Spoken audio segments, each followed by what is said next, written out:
Hey, how's it going, everyone? This is Coach JC. Everyone gather around should be a good one today. Today's topic is don't block your blessing by cheating on your significant other or wife. Bottom line, it's not worth it at the end of the day. I mean, you want to cheat, you want to do your own thing, just be single. Be single, do your own thing, live your own life. You want to be with multiple women, you want to have this side woman over here, this woman over there. You can go there and do it. You don't need to get married. You don't need to be in a long-term relationship to do all that. Just stay single. It's not really benefiting you, not benefiting the other woman. Just stay single. Stay single. Stay single and do you. Find out your truth.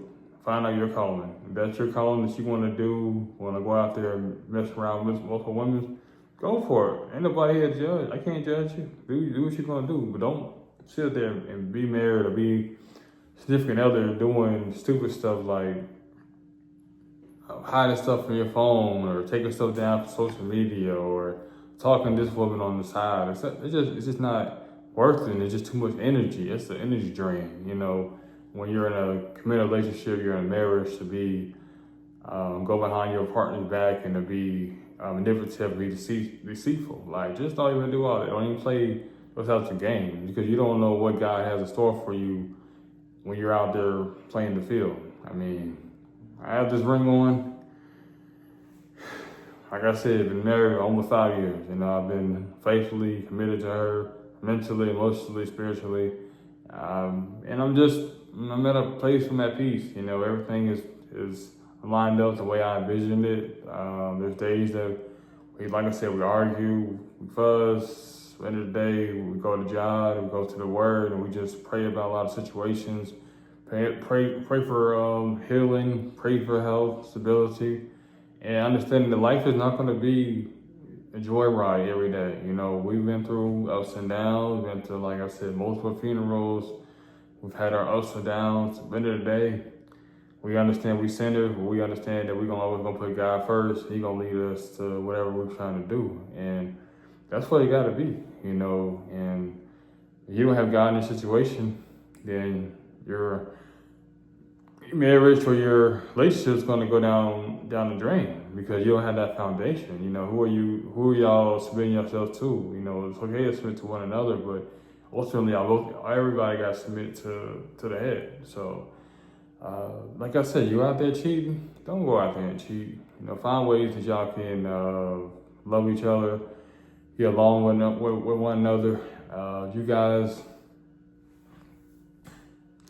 guys are on good terms, go to counseling, go to therapy together. It's really helpful. I know there been some times we've been to some counseling sessions to get some things straightened out. There's no shame in that. Get some help, get some clearance, get some clarity on what's going on, where some edges that y'all can communicate out with. But just to be disrespectful and be scrolling through Facebook, Instagram, liking Instagram models and liking a lot of people's posts who are sexually advertising, you don't need to do all that. You need to delete that. You need to put that stuff in storage. Don't even bring that stuff out. Delete and replenish your mind. You need to restore your mind. Have a factory reset, like they do on phones. They have a factory reset where all your data has been deleted.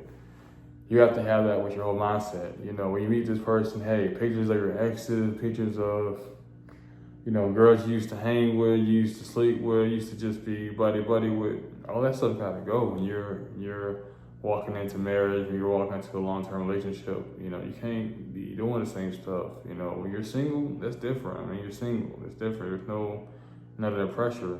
And then a lot of people, like I said, they're not really built for marriage. Really not really built for marriage, not really built for covenant love, covenant commitment. Like I say in my second book, God's timing. A lot of people, they're not ready mentally, emotionally, spiritually. They're not ready for all that. They want it. They want the title. They want the accolades. They want the wedding. They want the ring. They want all that good stuff. But it takes work. I'm going on 5 years. Maybe a lot to some, may not feel like a lot to others, but at the same time, it takes work. Each and every day, you got to put the work in. You got to commit to each other daily, day in, day out. Always always communicating with each other, mentally there, physically there for each other. You know, like I said, we've been through some hard time, and like I said, when you're going to go through some hard times, you're going to go through the ups and downs. Like, everything's not going to be a joyride, but you have to have y'all center, you have to be focused and just continue to push one another, enjoy each other's company. Even when y'all mad, y'all sad, y'all gotta, work it out, or, if y'all best decision is to get divorced, then do that. But don't go out there and cheat on somebody because you're mad, you're upset, you're frustrated in the moment. Don't do all that. It's not even worth it, because that new spouse, the new person you with is not going to fulfill that void. Like, just being with different women is not going to fill that void with the emptiness, the loneliness you really feel. Oh, I want to be with this girl, that girl, this. Yeah, you'll have different experiences with different women, but at the end of the day, you still go on to yourself. You still be like, man, I'm still missing something. So, like, don't even put yourself through that predicament, and just always talk about it, pray about the situation before you do it. I mean, you shouldn't really have to check your phone, your emails, who you talk to at work. Just be conscious and aware, like, you have enough self-respect and self-discipline for yourself not to put yourself out there like that. I mean, for me personally, like I said, I'm just very conscious when I talk to my energy, whether I'm at work, whether I'm just by myself, whether I'm just at the park, whether I'm just with my daughter. I'm just very conscious of who I hang around. And I don't want that kind of staying on the legacy, oh, he cheated, he did this and that.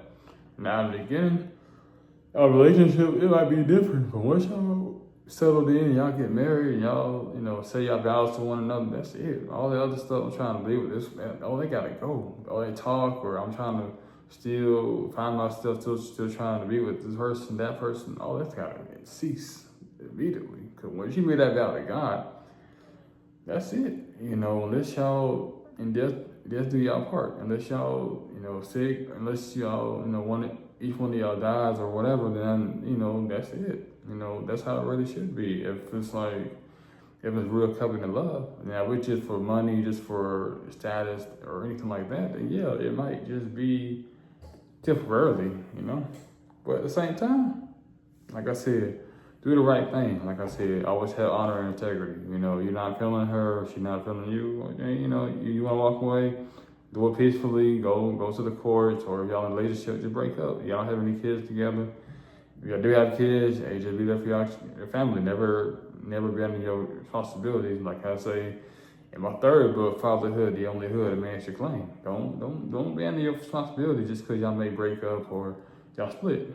Always be there for your children. I do have children together. But that's all I have to say. What are your thoughts? Make sure you comment below. Till next time out, Coach JC.